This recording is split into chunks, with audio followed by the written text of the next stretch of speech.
Hi guys, welcome to the channel. In today's video, I'm going to show you how you can add Facebook Pixel to Facebook ad account. Before getting into this video, must subscribe to our YouTube channel and click on the bell icon. So the first step you simply need to do is to open Facebook and you need to log in into your account. Then you need to select your page and go into the Meta Business Suite.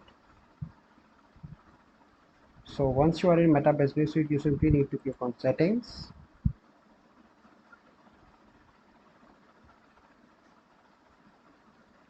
So here you need to click on business assets and then you need to click on more, and here you can see different options. So you simply need to go into the pages, click on more and click on pixels. So here you can see this is my pixel, click on that, and here you can see pixel access.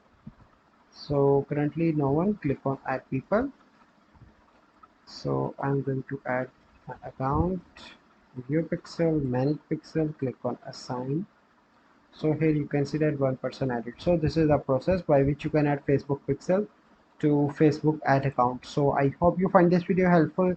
If you find this video helpful, must like this video, subscribe to our YouTube channel for future videos. We'll see you in the next video. Thank you. Have a good day.